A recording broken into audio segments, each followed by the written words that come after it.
Bonjour, j'espère que vous allez bien. Moi, je vais très bien par la grâce et par les bontés de celui qui prend soin de nous, l'Éternel, le Dieu Tout-Puissant, le Créateur de toutes choses. Nous sommes aujourd'hui le lundi 23 janvier et je viens lui dire merci. Je viens lui dire merci d'un cœur reconnaissant parce qu'il m'a protégée toute la semaine dernière. Il a veillé sur moi. Il m'a délivré. Il a combattu et il a parlé à ma place. C'est en toute gratitude que je viens encore ce soir. Merci au Seigneur, parce qu'il ne cesse de nous parler, de nous exhorter, de nous fortifier. Toi qui as choisi de suivre Jésus, fais-le avec ton cœur, pas seulement avec ta bouche, faisons-le avec notre cœur et faisons-le de tout notre cœur. En dehors de lui, il n'y a pas de salut en dehors de Jésus. Il n'y a pas de délivrance. Il n'y a rien de bon en dehors de Jésus. Et si jusque-là tu n'as pas senti combien l'Éternel est bon, je prie que le Saint-Esprit t'aide à sentir combien l'Éternel est bon. Tous les jours qui passent, Dieu m'enseigne par rapport à des choses que je rencontre tous les jours, des expériences au quotidien, le Seigneur m'enseigne. Et hier, il m'a enseigné quelque chose. Je vais un peu vous faire entrer dans notre intimité. Hier, il m'a enseigné quelque chose. Et je sais que ce que je vais te dire, tu l'as déjà constaté. Tu l'as déjà vécu. Lorsque tu es sous la douche, lorsque tu es dans la salle de bain et que tu commences à mouiller ton corps, généralement une envie pressante d'uriner t'arrive souvent. Je ne sais pas si tu l'as remarqué, mais généralement, même si tu es là, tu ne fais rien, tu ne ressens pas l'envie de uriner. Mais dès que tu commences à te laver, dès que tu mets l'eau sur toi, automatiquement, ton organisme réagit et tu as envie d'uriner. Je ne sais pas si ça t'est déjà arrivé. Et hier, le Seigneur m'a enseigné à ce sujet. C'est quelque chose que nous avons fait pendant des années. Et il y a beaucoup de gens, on s'est jamais posé la question, pourquoi ce phénomène? Même quand tu viens de le faire aux toilettes, quand tu entres sous la douche, il y a quelque chose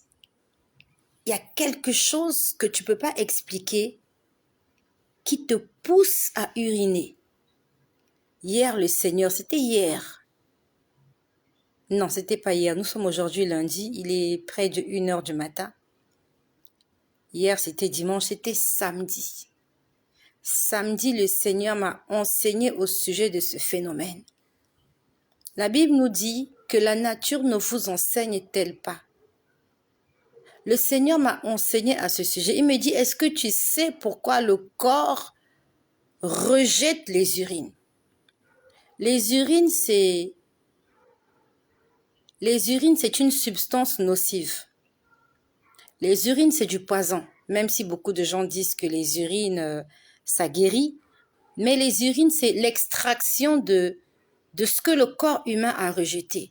Donc, on va dire que tout ce que nous consommons, l'organisme le traite et ce dont il n'a pas besoin est libéré, soit sous forme de matière solide, soit sous forme de matière liquide. Ça veut dire que l'urine renferme toutes les toxines, tout ce dont l'organisme n'a pas besoin. Donc, on va dire que l'urine, dans le corps humain, l'urine est un poison. Et la mission du corps, c'est de se débarrasser, de se séparer des poisons.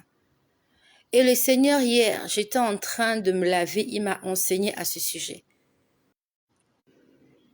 De choses autour de vous qui se passent, j'ai envie de vous transmettre des messages. Sauf que vous n'êtes pas attentif, vous n'êtes pas connecté. Il m'a dit, l'eau, c'est le Saint-Esprit. L'eau, c'est la vie. Et chaque fois que le corps humain est en contact avec l'eau, et ce n'est pas n'importe quelle façon, quand tu vas te laver les mains, cette sensation ne viendra pas. Si tu te laves les pieds, ça ne viendra pas. C'est lorsque ton corps est trempé dans l'eau qu'il y a réaction de ton organisme de libérer cette substance qui est nocive pour ton organisme. Raison pour laquelle nous devons nous appuyer sur le baptême de Jean-Baptiste. Jean-Baptiste trempait les gens dans le Jourdain. Et je sais que ça t'est déjà arrivé aller à la piscine. Et personne ne me dira qu'il est parti une fois, plus d'une fois à la piscine et qu'il n'a pas uriné dans la piscine. Moi, je suis allée plusieurs fois à la piscine quand j'étais, même si je ne sais pas nager, mais on a tout le temps uriné dans la piscine. Est-ce que tu as déjà été dans une piscine? Et ne me dis pas que ça t'est jamais arrivé d'uriner dans la piscine. Même lorsque tu t'es mouillé avant d'entrer dans la piscine, lorsque tu es dans la piscine, tu ressens l'envie, il faut que quelque chose sorte. Lorsque le corps est trempé dans l'eau, le corps manifeste cette envie de libérer cette substance nocive. Et le Seigneur m'a dit, c'est exactement ce qui se passe lorsque tu es revêtu du Saint-Esprit. Lorsque l'Esprit de Dieu se pose sur toi, tu es complètement mouillé. Ton organisme doit réagir, ton moi doit réagir, ton âme doit réagir. Tu dois libérer le mal. Tu dois te séparer de ce qui est toxique dans ta vie. Et ce n'est pas possible que tu dises que tu as été baptisé du Saint-Esprit, que tu as fait une rencontre avec le Saint-Esprit et que ta vie n'a pas changé. Et que cette toxicité-là, ce produit toxique, ce péché, continue à rester à l'intérieur de toi et que tu continues à mener ta vie comme si de rien n'était. Le Seigneur veut nous enseigner par là, premièrement, le baptême par immersion. Lorsque tu es baptisé par immersion, il y a quelque chose qui se passe dans le monde invisible. C'est comme à la piscine. Lorsque tu urines dans la piscine, les gens autour de toi ne savent pas que tu es en train d'uriner. Il n'y a que toi qui sais qu'il y a le pipi qui est en train de sortir. Et heureusement que Dieu a confondu cette urine-là avec de l'eau. Parce que si le pipi avait une autre couleur, si c'était vert, dès que tu pisses à la piscine, on allait t'expulser de la piscine. Mais le Seigneur est tellement bon. C'est une substance claire. Et lorsqu'elle est versée dans l'eau, elle est confondue dans l'eau. À la limite, elle disparaît dans l'eau. Donc lorsque tu es plongé dans le sang de Jésus, lorsque tu es plongé dans le Saint-Esprit, ton péché doit disparaître. Dieu ne voit plus ton péché. C'est comme à la piscine. On ne sait pas que tu as uriné. Parce qu'il y a des produits dans la piscine qui font que tes urines ne deviennent plus nocives pour les autres. Est-ce que tu es entré dans les eaux de baptême? Est-ce que tu as été, ne fût-ce qu'une seule fois, revêtu et rempli du Saint-Esprit? Est-ce que tu as été trempé dans le sang de Jésus? Parce que le Seigneur m'a dit que c'est une réaction automatique et naturelle. Lorsque Dieu intervient, lorsque le Saint-Esprit intervient dans ta vie, le péché doit être expulsé. Ce qui est toxique, ce qui est nuisible à ton organisme doit sortir. Toi, tu te laves, ça ne t'arrive pas. Tu vas à la piscine, ça ne t'arrive pas. C'est que tu es une poupée. Tu n'es pas un être humain. Mais un être humain fait de chair et de peau et d'os et de sang viendra me confirmer ce que j'ai dit. Lorsque tu te laves, il y a des urines. Même avant que tu commences à te laver, juste Le fait que ton corps, c'est que tu sois en contact avec l'eau, il y a des urines qui coulent sur tes jambes. Et il y a plusieurs. Quand on était petit, on aimait cette sensation-là. Et je sais que tu aimais cette sensation. Moi, quand j'étais jeune, j'aimais cette sensation-là. Lorsqu'on va dans la douche, tu t'apprêtes à te laver, tu sens cette petite chaleur-là qui coule à travers tes cuisses. Ça faisait du bien. Ça faisait vraiment du bien. Et je suis sûre que ce petit plaisir-là n'a pas changé même lorsqu'on a vieilli. Et c'est exactement ce qui doit se passer. Lorsque notre corps expulse le péché, lorsque notre corps se sépare du péché, on doit sentir ce plaisir-là. On doit être content qu'il y ait quelque chose qui est sorti. Il y a quelque chose qui est sorti et ça nous fait du bien. Est-ce que ça t'a fait du bien d'être libéré de ce péché? Ou bien tu aimerais le garder, cet élément toxique, nocif, nauséabonde? Attention. Si tu ne fais pas les urines, tu vas mourir. Tu vas tomber malade. C'est important que les urines soient expulsées.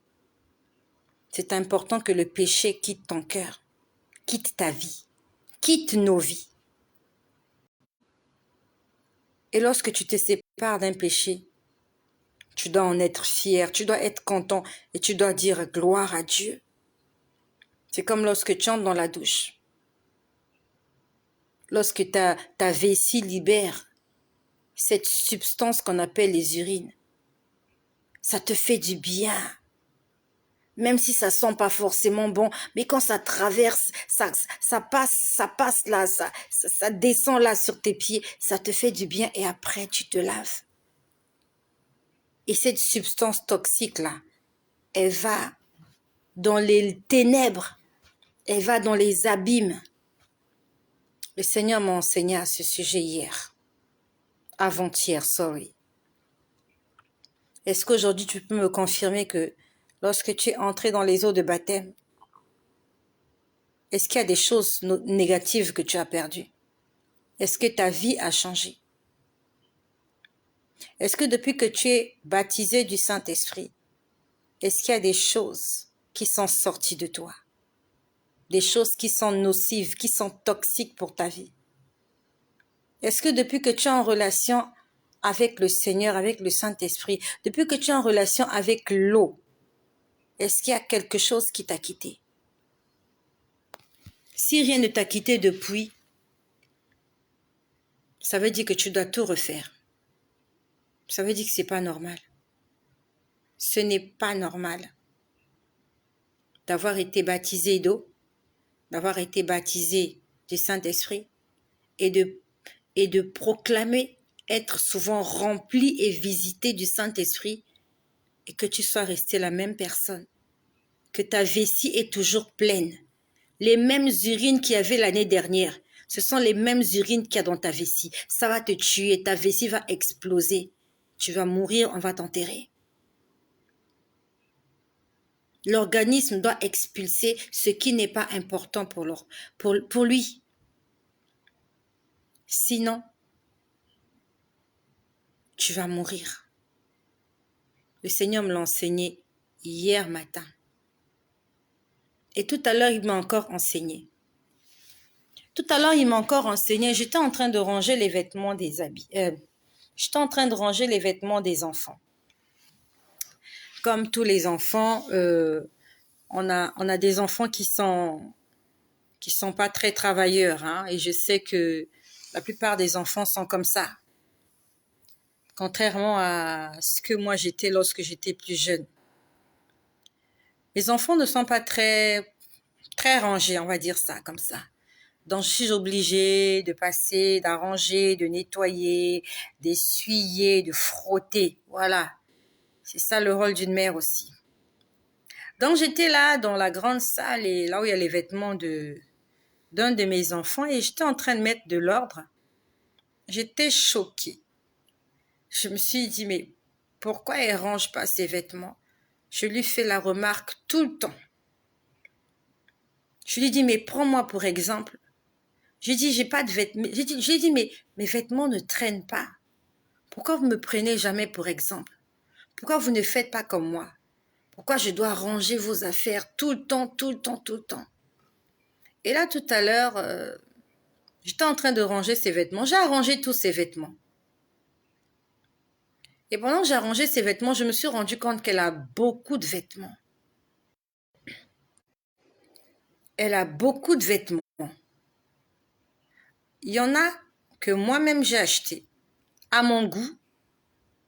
Et il y en a d'autres que, on va dire que ses aînés ne portent plus. Donc les grands frères en portaient, les grandes sœurs en portaient. Et aujourd'hui, eh bien, c'est à son tour de porter ça parce que les vêtements sont encore en bon état. Et j'étais en train de dire, mais elle a beaucoup d'habits. Elle les porte jamais. Elle porte des chiffons. Alors, tout à l'heure, on est rentré de l'église. Elle allait me porter une de ces vieilles robes déteintées. Cette robe n'a même pas de forme.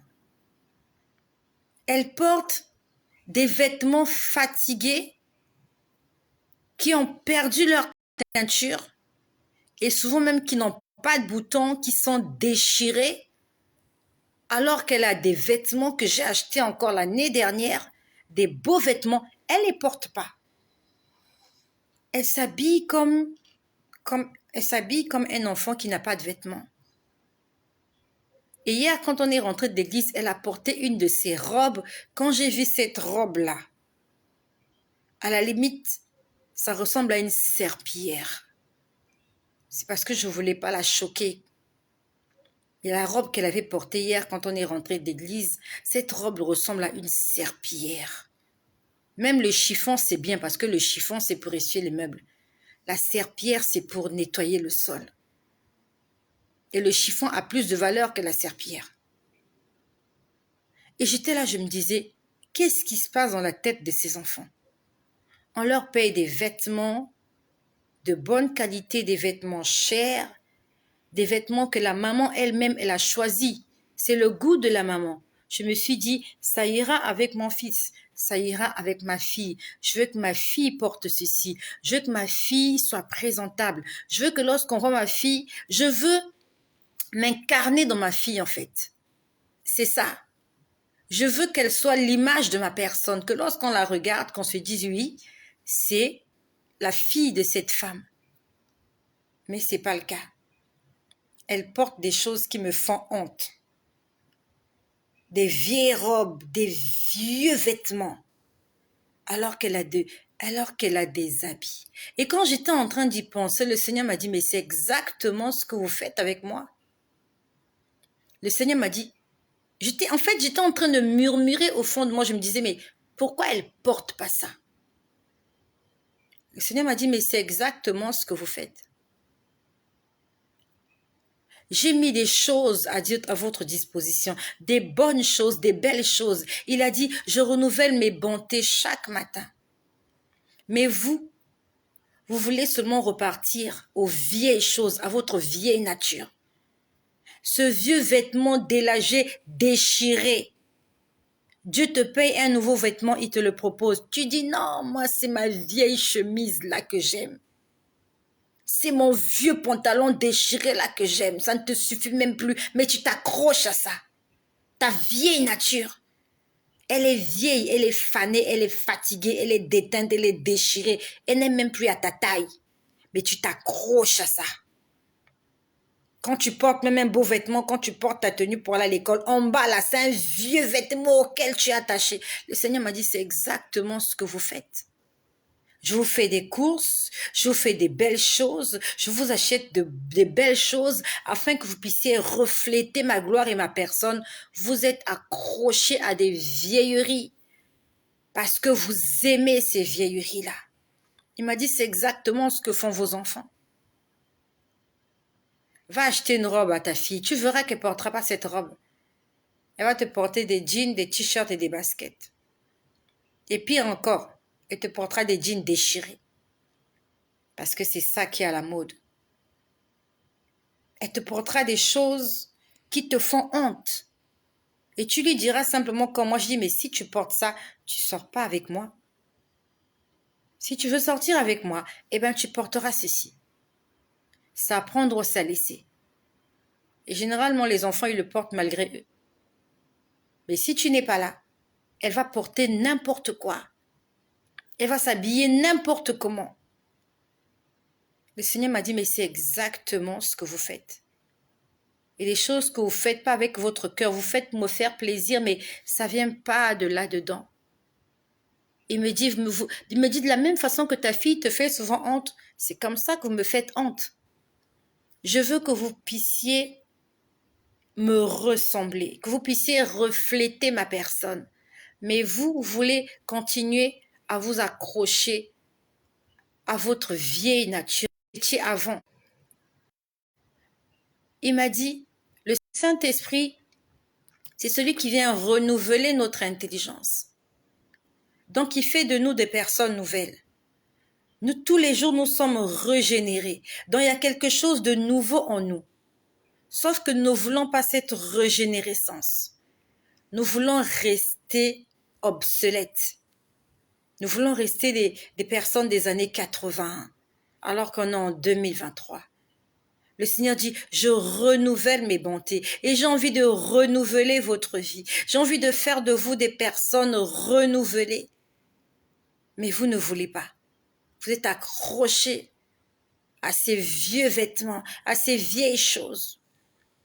Souvent, vous voyez une femme qui est bien habillée dans la rue. Elle est belle, bien habillée, bien coiffée. Allez voir ses sous-vêtements. Elle a porté un vieux slip. Et le slip, là, elle l'avait quand elle était encore au lycée. Et je sais qu'il y a beaucoup de femmes qui se retrouvent. Ton vieux soutien, là, tu l'as tellement aimé. Si ton soutien, là, parlait, même ton mari allait t'expulser de la maison. Le soutien, là, a connu tous tes amants.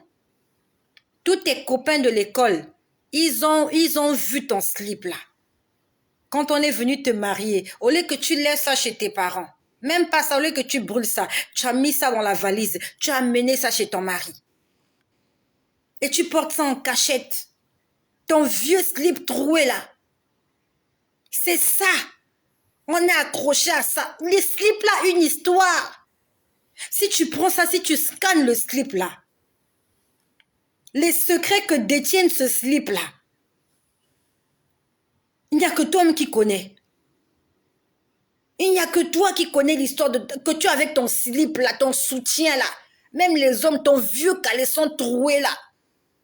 À la limite, bon, peut-être comme tu es marié, ta femme a jeté ça parce qu'elle a fait ça chiffon. Mais quand tu étais célibataire, ton caleçon là, ton boxeur là, tu ne l'avais même pas ça. Mais de toute façon que tu t'es accroché à ça. Le Seigneur m'a dit, mais c'est exactement ce que vous faites. Et nous sommes là à la maison. Dans nos maisons, il y a des vieilleries. On ne veut pas s'en débarrasser. Ce sac-là, tu ne l'utilises plus. Il est inutilisable. Mais tu dis, mon sac-là, je peux pas me séparer de mon sac-là. Mon sac-là, ah, ça a une histoire, mon sac-là. Donc, quand tu vois le sac-là, tu penses à tous tes vieux souvenirs. Pourtant, tu n'utilises plus. Il est même déchiré. Il n'y a même plus de peau. Mais tu gardes le sac-là à la maison. Le Seigneur m'a dit, c'est exactement ce que vous faites. Votre vieille nature, vous ne voulez pas vous en débarrasser. Alors que j'ai envie de faire le ménage dans votre vie. Vous ne voulez pas, surtout les femmes. Je suis en train de m'adresser aux femmes. Les vêtements qu'on a amenés dans les maisons de nos maris. Il y a même des t-shirts que tu portes là, ça appartenait à ton ex. Oui, je sais que tu m'écoutes.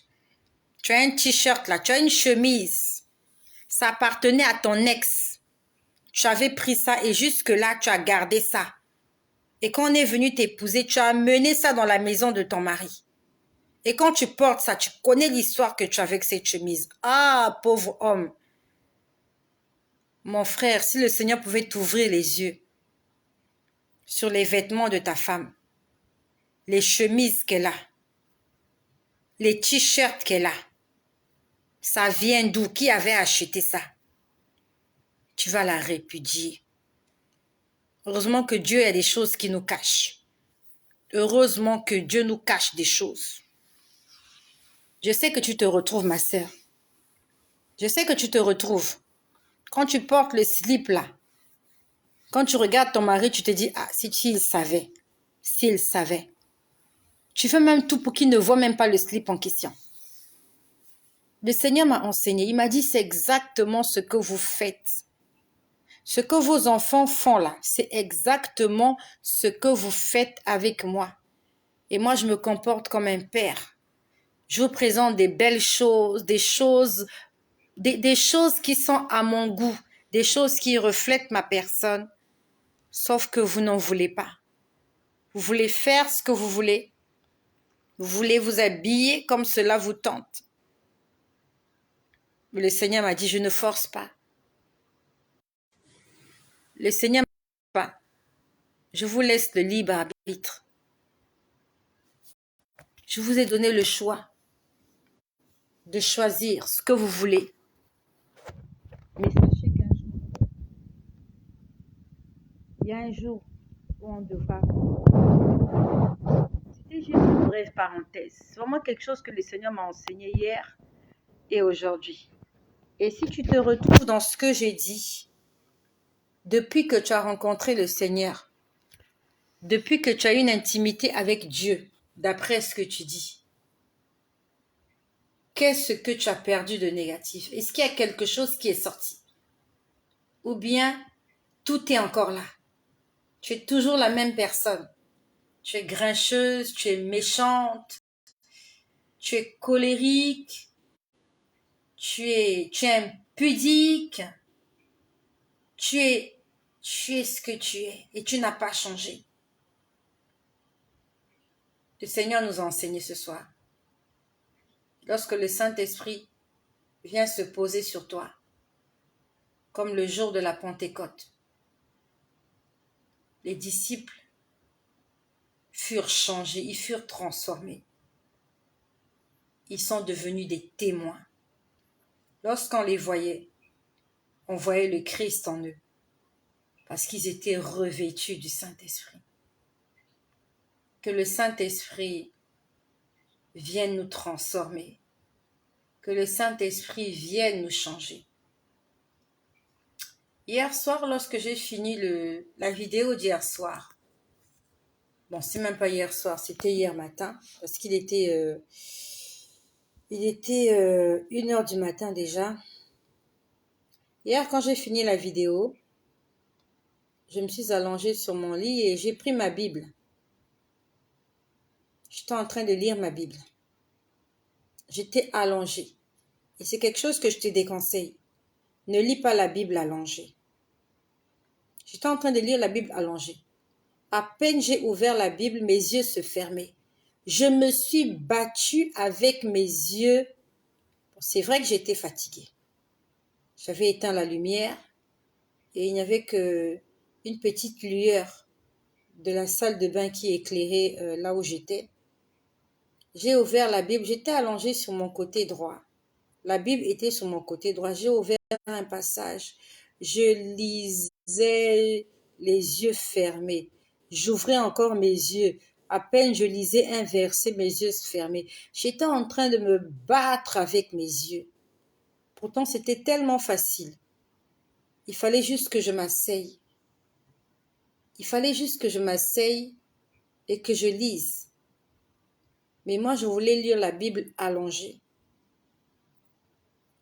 Et pendant que j'étais en train de me battre avec mes yeux, je voyais des esprits féminins, des esprits malveillants. Appelle-les comme tu veux. Moi, je les appelle des démons. Pendant que je lisais la Bible, il y avait des esprits féminins. C'était des démons. Quand vous les voyez, ils avaient l'apparence humaine. C'était des femmes. Elles étaient au nombre de, je ne sais pas exactement, peut-être 4 ou 5. Pendant que je lisais la Bible, elles faisaient tout pour que je ne lis pas la Bible. Je ne sais pas. Elles ne faisaient pas des grimaces. C'est pas qu'elles faisaient des gestes d'imprécation ou d'envoûtement. Mais je sentais qu'elles étaient en train de manifester une certaine force négative pour que je dorme. En fait, c'était de la sorcellerie. Elles étaient comme, vous voyez les films nigériens. Lorsque vous voyez les films nigériens, lorsqu'il y a de la coutume là, la façon dont s'habillent les femmes nigériennes, la coutumièrement, avec des raffias, en fait, on va dire c'est des morceaux de tissu. Elles étaient comme ça. Je sentais qu'il y avait un combat entre le fait que je lise la Bible. Elles n'étaient pas d'accord avec ça. Elles m'ont pas fait de mal, mais je sentais qu'elles étaient en train de m'envoyer des ondes négatives pour que je dorme. En fait, je sentais que c'est comme si elles disaient dors, dors, endors-toi. En fait, c'est comme si elles disaient tu nous déranges, il faut que tu dormes. Tu nous déranges, dors. Elles n'ont pas parlé. Rien n'est sorti de leur bouche, mais je sentais que ça les arrangeait que je dorme. Et j'étais en train de me battre avec mes yeux. Je me battais avec mes yeux, je me disais, je dois finir de lire ce passage. Pourquoi je t'en parle? Ça fait partie de mes faiblesses. Mais utilisons nos faiblesses pour devenir plus forts. Aujourd'hui, si je te dis que je suis parfaite, j'ai menti. Je ne suis pas parfaite. Tous les jours, le Seigneur m'enseigne. Tous les jours, le Seigneur me fortifie. Et je sais que ce que je vis, c'est exactement ce que je vis parce que nous sommes tous des êtres humains en vie sur ces terres. Pourquoi je t'en parle? C'est pour que tu saches que le diable ne veut pas que tu lises ta Bible. Lorsque tu lis ta Bible, Satan n'est pas content. Lorsque tu pries, les mauvais esprits ne sont pas contents. Lorsque tu chantes, lorsque tu adores, c'est la cata. Ils sont pas d'accord avec ce que tu fais et ils feront tout pour que tu ne le fasses pas. Mieux encore, lorsque tu aimes, lorsque tu pardonnes, lorsque tu fais du bien à quelqu'un, ça ils n'aiment pas. Et ils vont t'empêcher de faire ces choses. Donc ce que le diable n'aime pas, c'est ce que Dieu aime parce que ce que le diable n'aime pas, il n'aime pas parce que ça le dérange. J'aimerais que tu prennes du goût à lire la Bible parce que lorsque tu lis la Bible, il se passe quelque chose, même si tu ne vois pas. Pourquoi ces femmes-là étaient en colère contre moi? Elles voulaient que je dorme. Je les voyais comme ça. Je les voyais, j'avais l'impression que je suis dans un autre paysage. C'était vraiment... Elles n'étaient pas dans ma chambre, mais elles étaient quelque part comme dans une cour. Et je les voyais, elles sont sorties de leur maison et je sentais qu'elles disaient, mon Dieu, tu dors à quelle heure toi? C'est comme si elles voulaient juste me dire, dors, on attend juste que tu dormes. On attend que tu dormes. Donc c'est comme si elles me disaient, on est sortis, on attend que tu dormes. Et le fait que tu lises la Bible, ça ne nous arrange pas. Que le Seigneur nous pardonne. Chaque fois que nous avons négligé notre vie spirituelle, chaque fois que nous avons pris à la légère la vie, la relation que nous avons avec le Seigneur, chaque fois qu'on ne prend pas du temps, tu lis la Bible 2 minutes, tu t'endors. Tu pries 3 minutes, tu t'endors. À la limite, tu ne chantes seulement qu'à l'église. Ou bien tu chantes quand tu es content. Quand tu as ton salaire, tu es content. Quand on t'a donné de l'argent, tu es content. Lorsqu'on t'a mis la nourriture à table, tu es content, tu chantes. Quand tu as fini de manger du poulet, tu es content, tu chantes. Lorsque tu es sous la douche, tu t'apprêtes à aller à un rendez-vous, tu chantes. Mais est-ce que dans ton intimité, dans tes moments avec Dieu, tu prends du plaisir? Tu prends juste du plaisir. Tu dis, je vais adorer mon Dieu. Je vais juste l'adorer parce qu'il mérite que je l'adore. Même si je n'ai rien fait, je suis pas spécialement bénie, j'ai rien vu de spécial, mais juste que je vais l'adorer parce que il est mon créateur. Juste l'adorer sans intérêt. Est-ce que ça t'arrive de le faire? Il faut que tu apprennes à le faire. Apprends à le faire. Je ne peux pas te dire le nombre de fois que je reçois des attaques la journée. La journée, je reçois des attaques. Je reçois des flèches. Souvent, je peux voir des gens qui m'envoient des flèches. Vous voyez comme les flèches de Cupidon. Tu connais Cupidon? Il envoie des... En fait, c'est comme c'est dans les mythes, en fait, Cupidon. Il envoie des flèches d'amour aux gens et tout ça. Et c'est exactement ce que l'ennemi fait. Il n'envoie pas des flèches d'amour. Il t'envoie des flèches maléfiques. Il t'envoie de la malédiction, il t'envoie la maladie, il t'envoie la mauvaise humeur, il t'envoie beaucoup de choses. Il t'envoie beaucoup de choses pour te nuire en fait. Et je le ressens souvent. Je ressens des attaques, des flèches. Et quand je le ressens, en fait, Dieu me dit, prie, intercède. Et souvent, je le reçois de façon répétée. Je le reçois encore et encore et encore et encore et encore.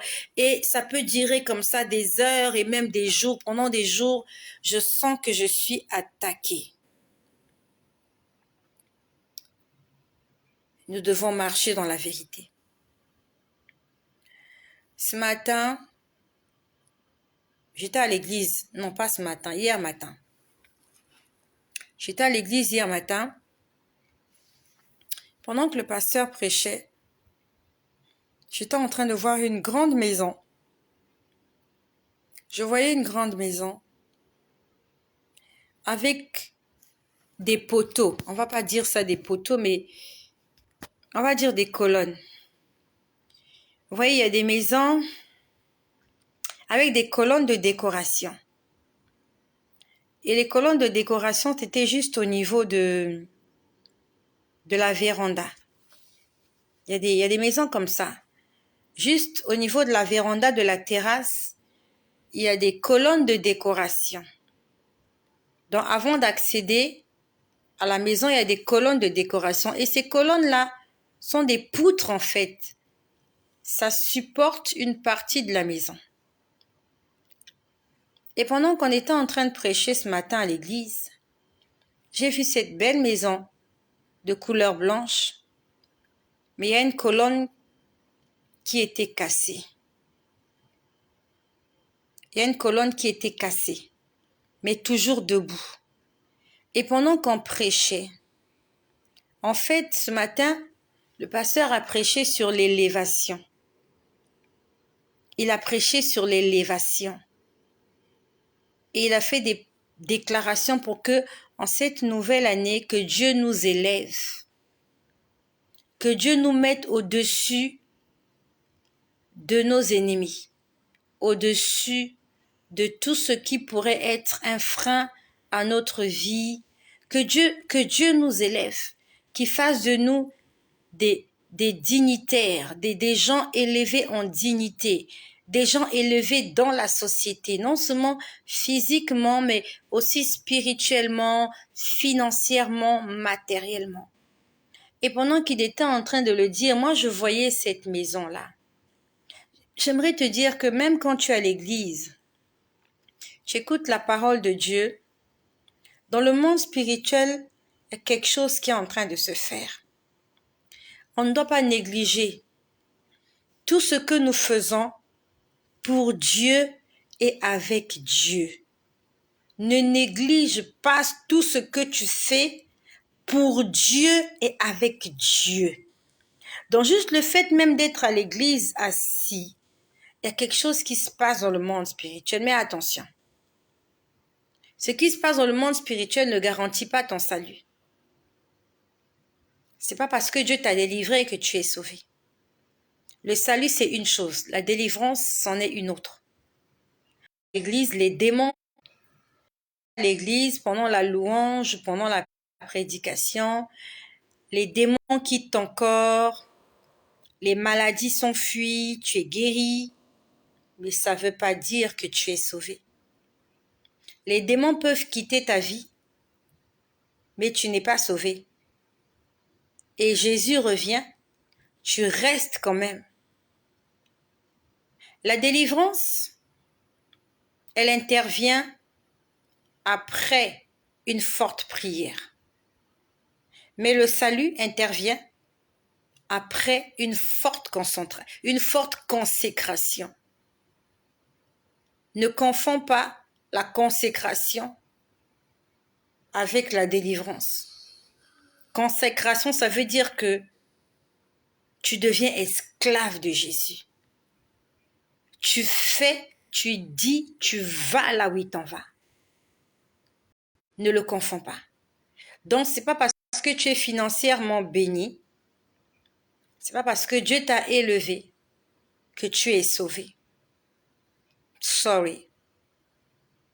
Tu es sauvé parce que tu as fait de Jésus ton maître, ton Seigneur. Tu as fait de lui ton guide, ton conseiller, ton ami. Donc, pendant qu'on était en train de prêcher, je voyais cette grande maison de couleur blanche, avec des poutres, bon, on va dire des colonnes qui supportaient la maison. Et pendant que le pasteur était en train de prêcher sur l'élévation, j'étais en train de voir qu'on était en train... En fait, il y a une partie des colonnes qui était cassée. Et j'étais en train de voir, on a arrangé cette partie. En fait, la partie était cassée, était tombée. Donc, les morceaux qui manquaient sont remontés d'eux-mêmes et ils sont allés là où ils devaient être. Et l'endroit a été arrangé. C'est ce que moi j'ai vu. Et je suis sûre que ce que j'ai vu, c'est pour moi.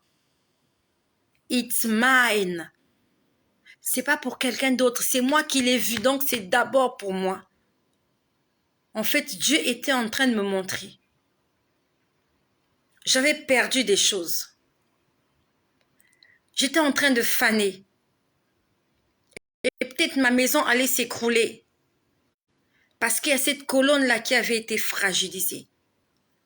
Mais pendant que j'entendais cette prédication, Dieu était en train de rétablir quelque chose. Dieu était en train d'arranger quelque chose dans ma maison, pour ma maison. Et ma maison, c'est ma vie. C'est mon corps. Dans le livre de 1 Corinthiens 6, il est écrit, « Ne savez-vous pas que vous êtes le temple de Dieu? Tu es un temple, tu es une maison. Et l'Esprit de Dieu habite en toi. » Le Seigneur était en train de rétablir ma maison. Il était en train de rétablir ma vie. J'ai pas eu de coup de fil pour m'annoncer que j'ai eu du travail. J'ai pas eu de coup de fil pour me dire que j'ai eu un marché quelque part. Mais dans le monde spirituel, hier, dimanche 22 janvier, Dieu a rétabli quelque chose qui était brisé. Dieu a arrangé quelque chose qui était gaspillé. Spirituellement, ça a déjà été fait. Physiquement, c'est pas encore visible. C'est comme une grossesse. Mais par la foi, je sais que ce que j'ai vu en esprit, ça va se matérialiser.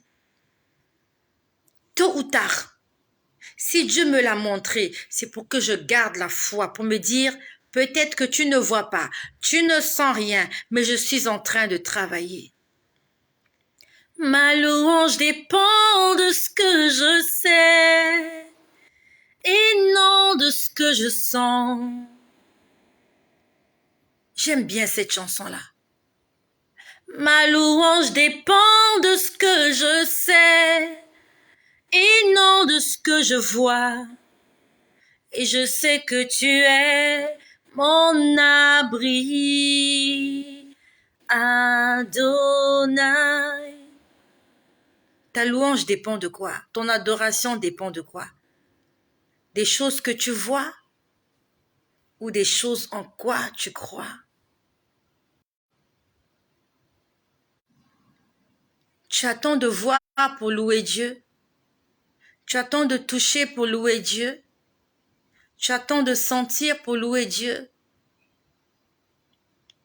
Loue Dieu par rapport à ce que tu sais. Qu'est-ce que tu sais?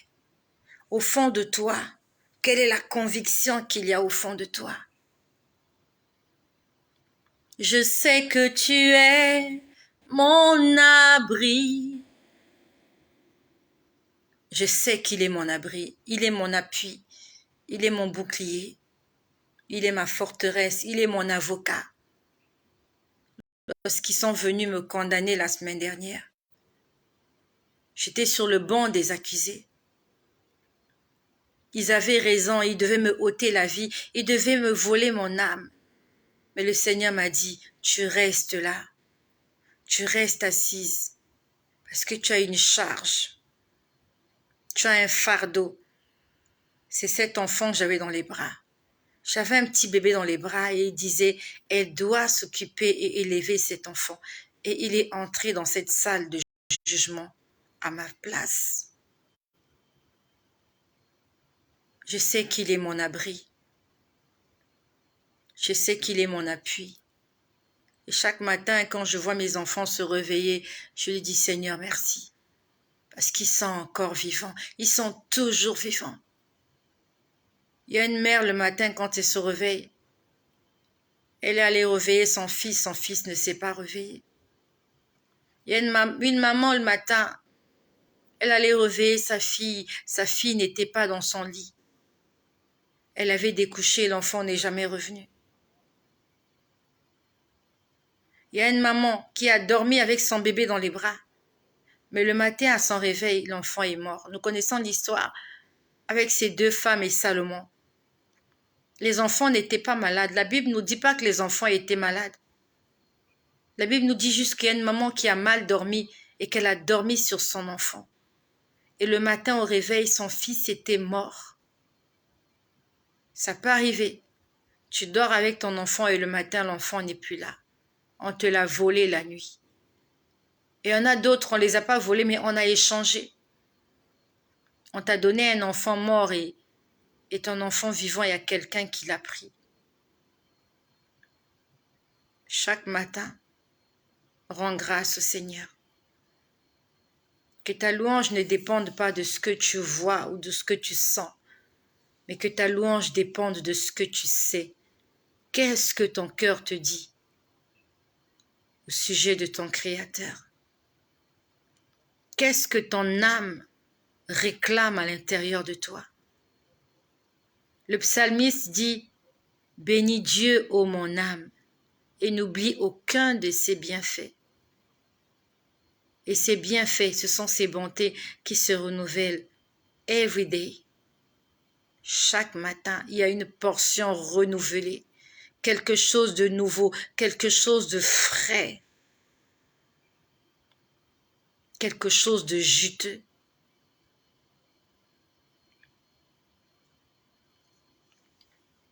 L'Éternel est bon. Il est bon. Continuons à marcher avec Dieu. Un jour, nous en mangerons les fruits. Il confond déjà nos ennemis. Il va continuer de les confondre. Tout à l'heure, j'ai lu le message d'une jeune sœur et je vais terminer par là. J'atterris. Cette jeune sœur m'a écrit, elle m'a écrit sur Messenger. Et pour toutes les personnes qui m'ont écrit, je vais vous répondre au fur et à mesure. J'ai beaucoup de messages et je fais beaucoup d'efforts. Elle m'a écrit depuis le mois de novembre. Je ne sais pas s'il est toujours là et je n'ai même pas retenu son nom. Elle m'a dit que sa vie est bloquée. Elle va de relation en relation. Elle n'arrive pas à se stabiliser sentimentalement.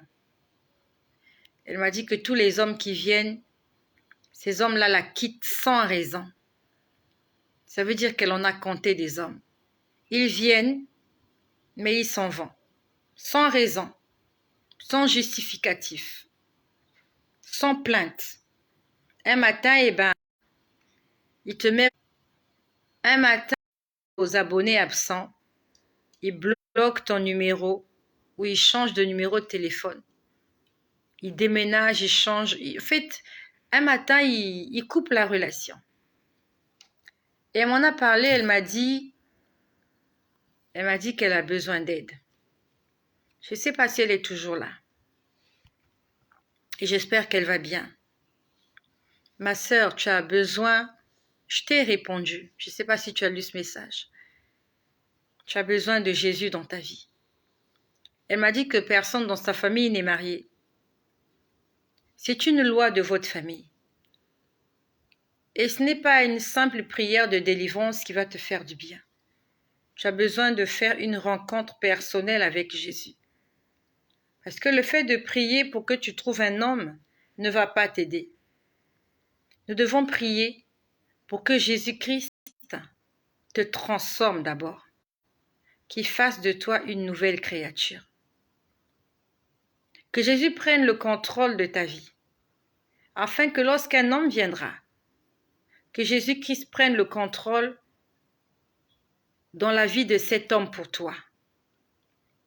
Tant que l'homme fort de ta famille te réclame, tant que les esprits impurs ont quelque chose contre toi, tant que tu es encore sous le joug de l'ennemi de la condamnation ancestrale, tu ne pourras pas changer, tu ne pourras pas évoluer, tu ne pourras pas réussir.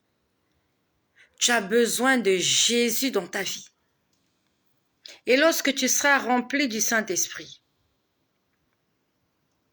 tu verras que les choses ont changé. Au lieu que les hommes te fuient, ils vont commencer à te chercher. Parce que tu auras en toi la lumière. La Bible nous dit, vous êtes la lumière du monde, vous êtes le sel de la terre. Et chaque ménagère, chaque maman, chaque cuisinier sait que dans la cuisine, on a besoin de sel. Même pour faire du pain, on a besoin de sel. Tu seras recherché. Ce n'est pas une prière de délivrance qu'il faut.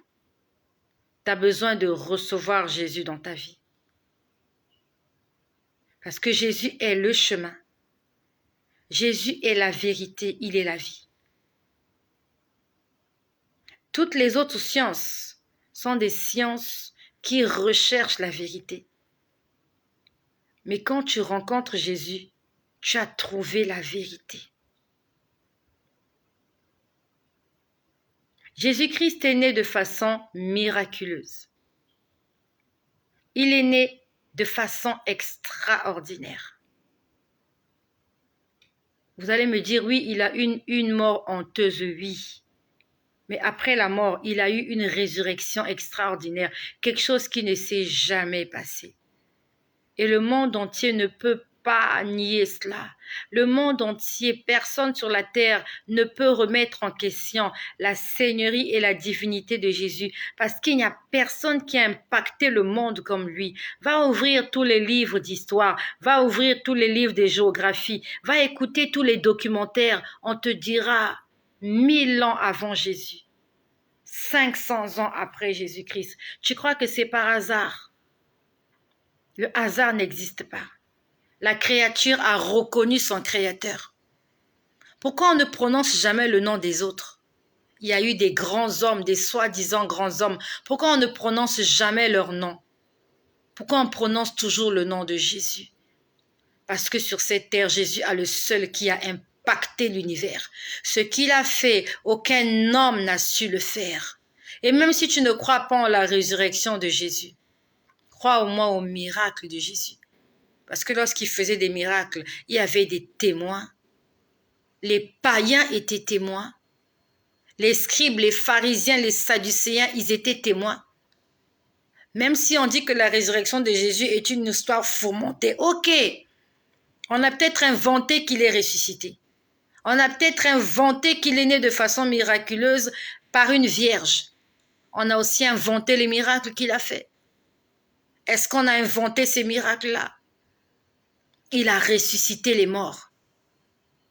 C'est écrit dans toutes les annales, c'est écrit dans tous les livres.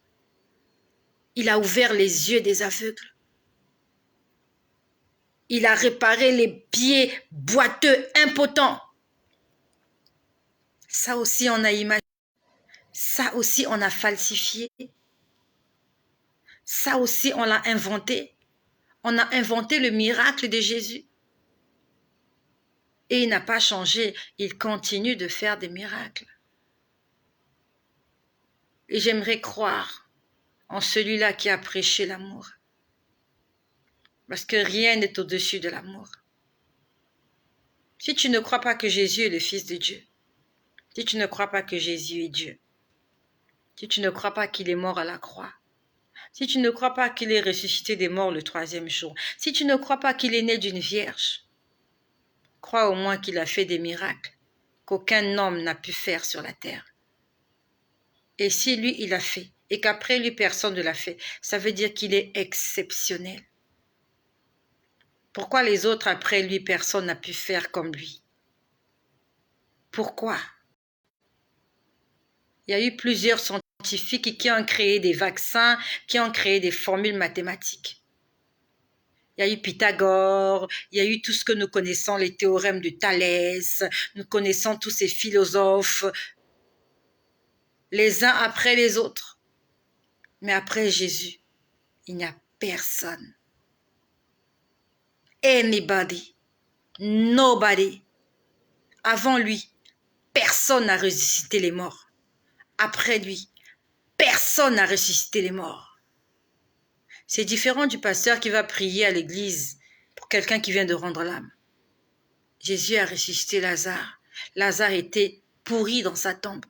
Ça faisait 3 jours et c'était le 4e jour. Il sentait déjà mauvais. Il était en état de putréfaction. Et c'est celui-là que moi j'aimerais servir. Celui qui peut ordonner à mon corps de reprendre vie. C'est lui que je décide de choisir. Même s'il est mort et qu'il n'est jamais ressuscité, c'est pas grave. Moi j'y crois, même si tu n'y crois pas. Je crois que Jésus peut ressusciter les morts. Ça j'y crois, parce que je l'ai lu. Il y a des gens qui l'ont écrit. Et si ces gens-là l'ont écrit, c'est parce qu'ils l'ont vu. J'aimerais dire à cette sœur-là qui est tourmentée par ces hommes qui défilent dans sa vie. Ma sœur, tu dois donner ta vie à Jésus. Je ne sais pas si tu l'as déjà fait. Mais si tu ne l'as jamais fait, nous allons faire une prière ce soir. C'est cette prière-là qui fera de toi une nouvelle créature. Tu vas naître de nouveau. Tu dois naître de nouveau. Recueillons-nous un instant. Les têtes inclinées, les yeux fermés. Notre regard est braqué sur le Seigneur, le Dieu Tout-Puissant, le Créateur de l'univers, quel que soit le nom que tu lui donnes. C'est pas important.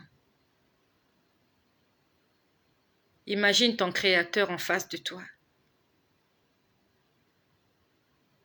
Et laisse exprimer ton cœur, laisse ta bouche s'ouvrir et faire cette prière avec moi. Que ta bouche répète avec moi et que ton cœur l'accepte en disant « Seigneur Jésus, j'ai entendu ta parole et je réponds à ton appel.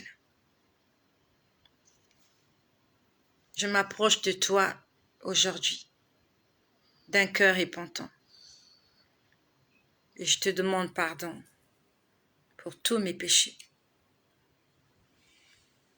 Tu es le Maître, tu es le Seigneur, tu es le Sauveur de l'humanité. J'aimerais m'offrir à toi en ce jour, comme une offrande agréable et comme un parfum de bonne odeur. Merci de me laver, de me purifier, de me sanctifier. Merci d'écrire mon nom dans ton livre de vie. Et merci de faire de moi un véritable enfant de Dieu. Souviens-toi de moi lorsque tu reviendras dans ta gloire. Que le nom de Jésus-Christ soit béni. Et que toi aussi, tu sois richement béni. Jésus revient bientôt.